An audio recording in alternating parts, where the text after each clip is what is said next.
The Terava Skrama 200 is designed to be a heavy duty bushcraft knife, where it was thought if the regular size knife was insufficient, this knife could definitely carry out all the tasks that was required.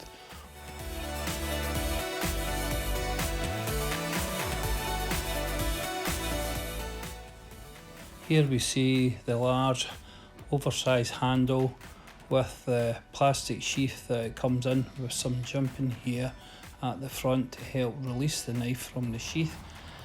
This sheath here has a large drain hole at the bottom, and here we can see as a size comparison next to the Bat River tracker knife, very similar in length.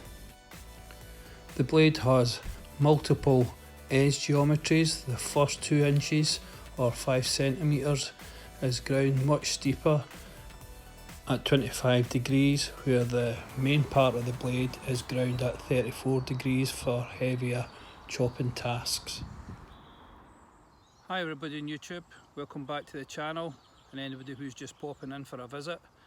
This is the Terava Skrama 200 that we're going to be doing a review on it today, and a few of its friends, its bigger brothers and smaller brothers. I'd like to just go over some of the anatomy of the blade and some of the features that it has on this Terava Skrama 200. Now the 200 signifies 200 millimeters, which is the length of the blade. And here I have the big brother to it, and this is the Terava Skrama 240.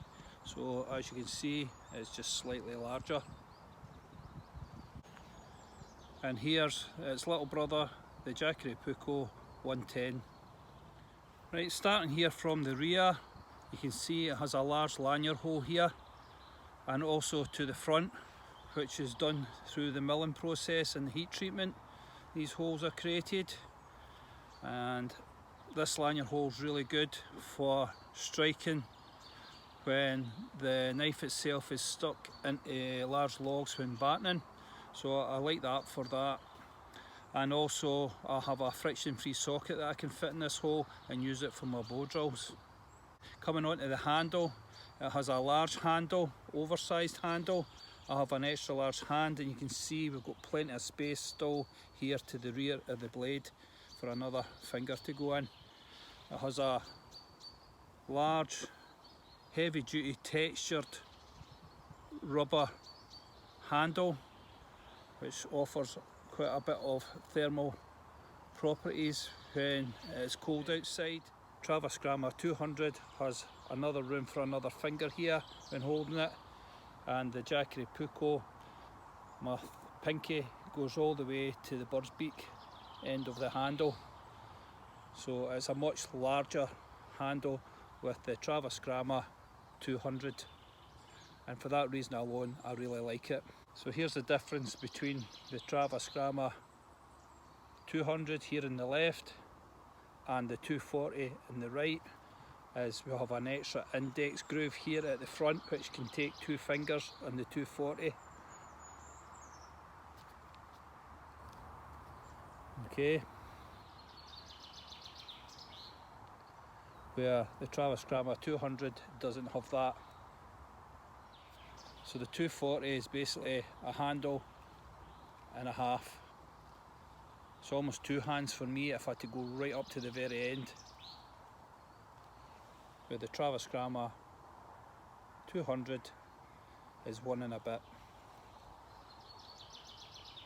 So the 240 is much better for chopping, just down to pure physics and the size of the handle and blade length. The spine itself has a chamfered edge along here for throwing your fire steel. Scraping bark.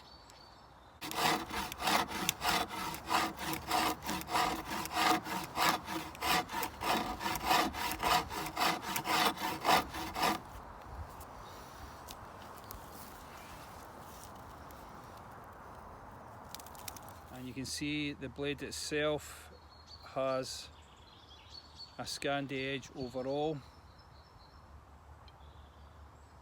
It has the sheep's foot drop tip, and it is of a C-axe design, the blade overall.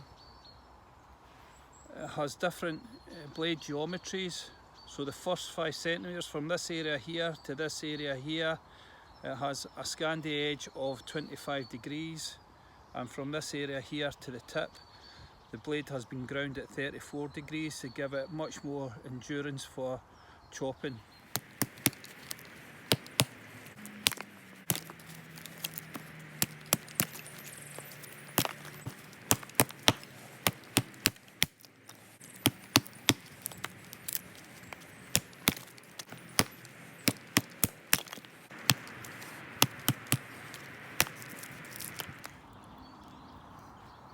And the blade itself is made of 80 CRV2, which is a good working steel for out in the woods. A lot of good properties come for this steel. Here's the plastic sheaths that they come in, and the knife to the front is the 240 and the one to the rear is the Terava Skrama 200. And you can see the difference between the two if I switch that over. I've got a piece of rubber bike inner tube on the 200 here, but at the bottom it's got a large drain hole, just a single one. And here you can see the 240 with 1, 2, 3, 4, 5 drain holes on it.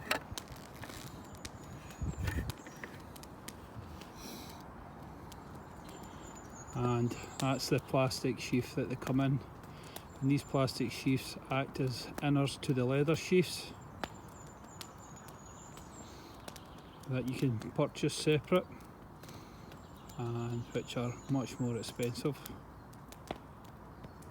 But there you go, there's the sheaths. Thermoplastic.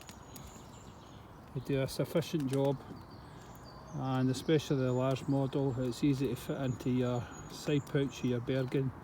With the 240 model the handle does stick out, but with the Terava Skrama 200 you can close the 15 litre pouches of a PLC pouch. The knife itself is made in Finland and comes from the company Veresta, which is a large military store in Finland. These are budget friendly knives, or were until the UK took on the Brexit deal. So I'm not too sure how much these would cost now with all the changes in the taxes to the country. This blade is designed when your small bushcraft knife isn't up to the task. So it was a kind of in between the large chopping blade and when the Jaakaripuukko 110 just doesn't have enough oomph about it to get the job done. So they developed this knife to fill that gap between the two blades. The Terava Skrama 200 is an ideal mid-size bushcraft survival knife. It'll do well as it can be manoeuvred in the hand really easy. It's very comfortable to use, and I think a lot of people have got to get on with this knife brilliantly. But me personally myself, because it's a Scandi edge, I'm not really into it. I feel if the blade had been convexed and it could have kept the double geometry style edges, as in the first 5 centimetres could have been sharper than the rest. But a blade this size, you've got a tendency to do a lot of chopping with it, and I feel because of the type of edge geometry it has at the moment, it's very fragile. And the reason I'm saying this is because I've had 2 of the 240 blades fail on me, the stainless steel and the high carbon steel. And what I'm going to do is put a link in the description box below, and if you go along and have a look at that, you'll understand how these blades failed. The blades are made on mass, and when this is done, not all the blades come out equally tempered and heat treated properly, and we think this is actually how both the blades failed, because of poor heat treatment. Veresta, if that's how you pronounce it, has an absolute fantastic warranty. My friend Andy, who failed his blade, just showed him the video and they sent it straight out. He didn't even have to send the knife back. The edge geometry was far too thin to do the chopping on the types of wood that we were using at the time, and it was pine with a lot of knots in it, and the temperatures were quite low at the time also. And I'll also put another link in the description box below to my friend Johnny Prep of YouTube, who had the carbon model of this and also failed working with the same kind of trees and doing the same type of stuff, clearing lower branches and de-limbing, and he got a few waves in the Scandi edge. So for me personally, I couldn't recommend this. If you're going to be very heavy on your knives when you're out there, as in cutting through logs and de-limbing a lot of pine or oak, hawthorn, beech, I just feel the edge geometry in this style of blade just isn't up to the task for me personally. I'm very heavy on my knives, and if this was matched up along with an axe, let's say, and you split the logs down and done the de-limbing, this be a great camp knife. Absolutely fantastic camp knife. It'll do very well with green deciduous woods as well, I feel. But just the way I've worked with woods and my past experiences with this blade, would I recommend it? No, I wouldn't. So who do I think would benefit from this style of knife? Well, most bushcrafters will do really good with this. This will do almost everything around the camp apart from the really heavy tasks such as chopping through logs. You're better off using an axe, but once the logs are split down, the Terava Skrama 200 is ideal for splitting up your quarters and your kindling and breaking it all the way down and processing it for your fire. Do really good for that. And as a survival tool, yeah, do really good as well. The CRV2 is an excellent steel, takes an edge no problem once you lose it. If you modified this knife and put a decent convex edge on it, I think you'll get even better performance out of this blade. So for me, this blade's done really well compared to the Terava Skrama 240s. I've had this 6 months now, I've had no problems.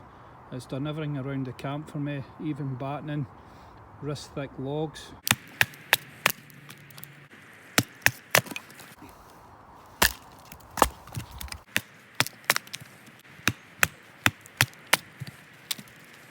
Does it no problem.